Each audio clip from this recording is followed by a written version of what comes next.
El cáncer de piel engloba un conjunto de enfermedades neoplásicas que tienen diagnóstico, tratamiento y pronóstico muy diferentes.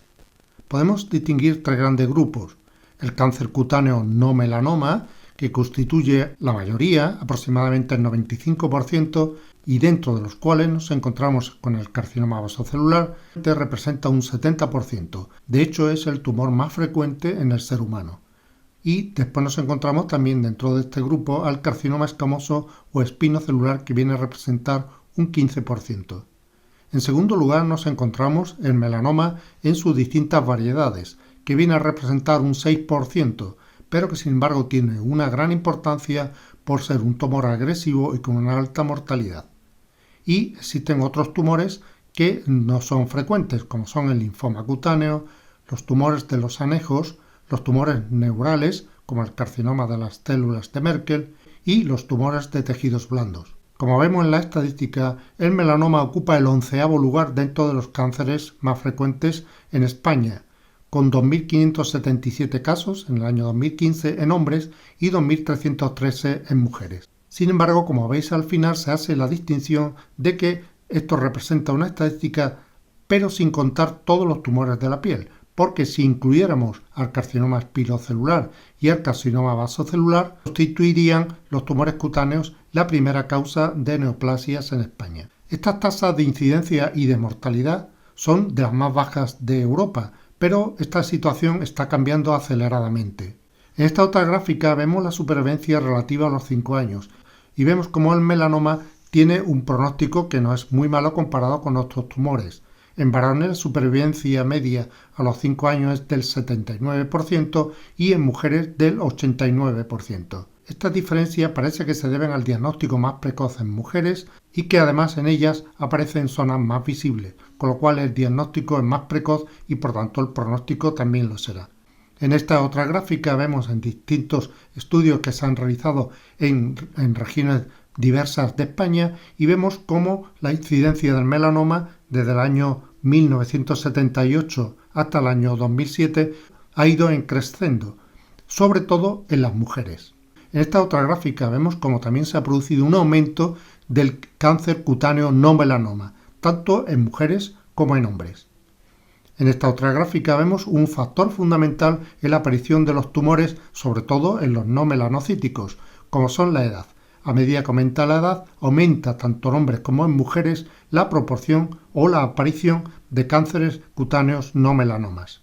Podemos decir con conclusión, con las últimas estadísticas que se han visto en los años anteriores, que existe un mayor incremento anual de la incidencia de melanoma, sobre todo en mujeres, y del carcinoma vasocelular en menores de 40 años, cuando hemos visto que es más frecuente en edades mayores. Vamos a ver ahora los factores de riesgo del melanoma. Es importante conocerlos si pretendemos su prevención. En primer lugar, nos encontramos con factores familiares y genéticos, como son el fototipo de piel, los fototipos bajos, es decir, tipo 1-2, de piel clara, ojos claros, pelo rubio, pelirrojo, van a tener una mayor proporción de feomelanina y menor de eumelanina y por tanto un mayor riesgo de sufrir daño por la exposición solar, como ahora veremos, y por tanto desarrollar este tipo de tumores. En segundo lugar, el número de nevus melanocíticos. Tener más de 50 nevus melanocíticos es un factor de riesgo, multiplica por 3 o 4 el riesgo de desarrollar un melanoma. En tercer lugar, la presencia de nevus atípicos o displásicos, que hacen que una proporción de ellos, pequeños pero existe, puedan evolucionar hacia un melanoma. Y en cuarto lugar, muy importante, la historia personal o familiar de cáncer de piel, que multiplica por 10 la posibilidad de aparecer un melanoma a lo largo de la vida del paciente. En segundo lugar, tenemos factores ambientales, que es el más importante, como es la radiación solar, la radiación ultravioleta, que como digo es el factor etiopatogénico más importante para el cáncer de piel, tanto melanoma como no melanoma. Por último, aunque son pacientes poco frecuentes, pero cada vez se va incrementando más por el uso de terapias biológicas, etc., son pacientes que por alguna razón sufren una inmunosupresión, lo cual hace que en ellos aparezcan tanto el melanoma como sobre todo los tumores no melanocíticos con más frecuencia y además una mayor agresividad. Por tanto, de los factores de riesgo, lo más importante a destacar sería que una gran parte de estos tumores pueden no aparecer si evitamos la exposición continuada e intensa al sol. Sobre todo, es una indicación muy importante en aquellos grupos de población más vulnerables. Es muy importante destacar, y cada vez se está avanzando más en el conocimiento de los factores genéticos que predisponen al melanoma, y así podemos hablar de 3 grupos de genes. Genes de alta penetrancia, que aunque son poco frecuentes, su presencia comporta un riesgo elevadísimo de desarrollar melanoma. Sería, por ejemplo, en los genes que están presentes en los casos en que hay varios miembros de la familia afectados por melanomas. Y es muy importante reconocerlo porque en ellos se puede hacer un asesoramiento genético y un control familiar adecuado para prevenir la aparición de este tipo de tumor. En segundo lugar, tenemos los genes de penetrancia media, que son más frecuentes pero que comportan un menor riesgo de desarrollar melanoma. Multiplican este riesgo por 3, 4 o 5. Por ejemplo, serían los genes que determinan el fenotipo.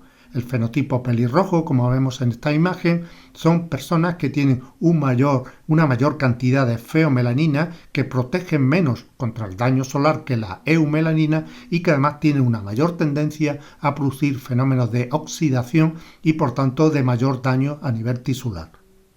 Y por último nos encontramos con los genes de menor penetrancia, que son frecuentes y que comportan poco riesgo de desarrollo de melanoma, pero que pueden reunirse varios de ellos en un mismo individuo y entonces pueden aumentar el riesgo 2 o 3 veces. Si además a la presencia de estos genes de menor penetrancia se le suma el daño solar adquirido, como es una exposición intensa e inadecuada, hace que este riesgo se multiplique por más. Lo más importante en la prevención primaria del cáncer de piel es llevar a cabo una serie de hábitos saludables en la exposición solar. Sabemos que la luz solar se compone de rayos infrarrojos que pueden producir calor y fotoenvejecimiento, pero no daño tisular. La luz visible, que hasta ahora se creía que era inocua, pero que también se ha visto que puede producir fenómenos de oxidación y que está debajo del fotoenvejecimiento, sobre todo en las arrugas profundas.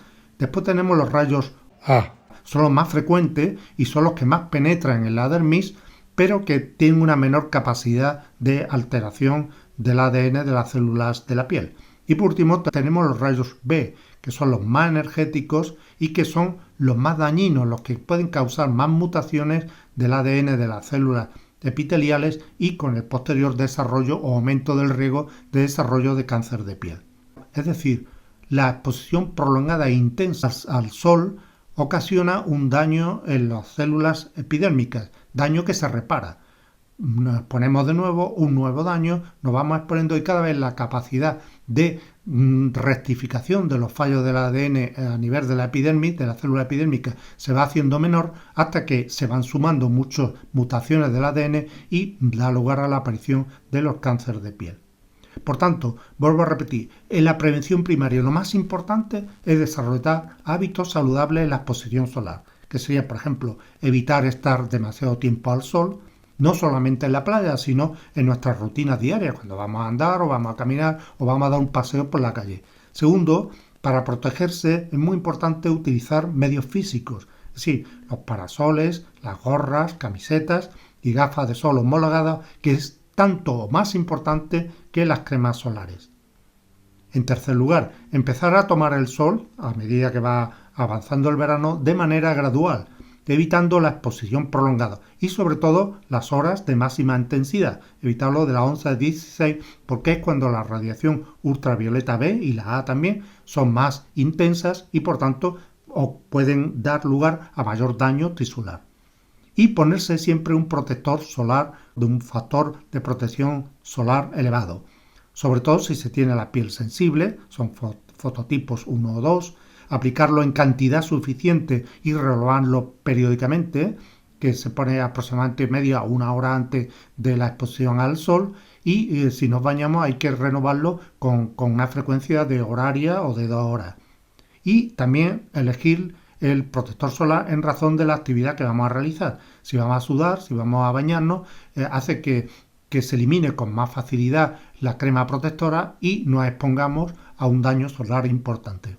En cuanto a la prevención, aparte de los hábitos saludables de la exposición al sol, no existe actualmente una evidencia clara para recomendar la realización de un screening sistemático para el cáncer de piel. De hecho, los últimos estudios demuestran que el cribado sistemático de la piel de todo el cuerpo, que es realizado por un médico de familia, o el autoexamen de la piel realizado por el propio paciente, no solamente no aporta beneficios, sino que puede ocasionar efectos perjudiciales, sobre todo derivados de un sobrediagnóstico, con toda la ansiedad y todos los problemas que lleva, y además la posibilidad de un diagnóstico erróneo con la aparición de complicaciones de las intervenciones diagnósticas y terapéuticas que se le someta al paciente, además de los efectos psicológicos que puede tener. La prevención secundaria es otra cosa. La prevención secundaria busca el diagnóstico precoz del cáncer de piel. Tenemos que tener en cuenta que el cáncer de piel, en contra de otros, como puede ser el cáncer de colon o el cáncer de cervix, es un tumor que se puede detectar de forma temprana. De forma temprana quiere decir que vamos a detectar tumores con menor espesor y, por tanto, con mayores posibilidades de curación. ¿Por qué? ¿Por qué se diagnostica más? Porque son tumores visibles desde etapas iniciales, lo que pasa es que hay que sospecharlo, porque generalmente tiene rasgos clínicos que son altamente característicos y la posibilidad de conseguir un diagnóstico fiable con procedimientos mínimamente invasivos, como son la biopsia cutánea. Por tanto, en la prevención secundaria, en el diagnóstico precoz, es muy importante que identifiquemos y que los pacientes consulten por cualquier lunar o cualquier úlcera que haya aparecido ya a una cierta edad o que hayan experimentado cambios, como puede ser crecimiento, color, etc. De hecho, nos basamos nosotros en la regla del ABCD clínico y también dermatoscópico. A sería una asimetría del lunar o de la lesión, es decir, si la dividimos por la mitad hay una asimetría de estructuras, de colores o de formas. De B, que los bordes son irregulares. El C, que haya habido cambios de color, o por ejemplo la dermatoscopia que tiene varios colores distribuidos de forma asimétrica, diámetro mayor de 6 milímetros y sobre todo el factor más importante a tener en cuenta es la evolución. Es decir, como hemos dicho anteriormente, el paciente y el médico deben estar en aviso siempre que una lesión cutánea cambie de tamaño, forma o color, sobre todo si es en poco tiempo. De hecho, el PAPS, que son las recomendaciones que hace la Sociedad Española de Atención Primaria, tiene, con respecto al cáncer de piel, 3 recomendaciones. Primero, dice que no se recomienda el cribado sistemático del cáncer de piel en la población de riesgo bajo o medio, como ya hemos visto, que incluso puede ser contraproducente. En segundo lugar, en pacientes con factores de riesgo elevados, por ejemplo, fototipos bajos, antecedentes familiares, etc., se recomienda el examen de la piel dirigido a la identificación de lesiones sugestivas de cáncer. Y por último, como hemos dicho, se recomienda proporcionar consejos para evitar la exposición solar excesiva y el uso de protectores solares. Conclusiones. 1. La tasa de incidencia del cáncer cutáneo está incrementándose en la población española en los últimos años, de tal forma que nos vamos homologando al resto de Europa.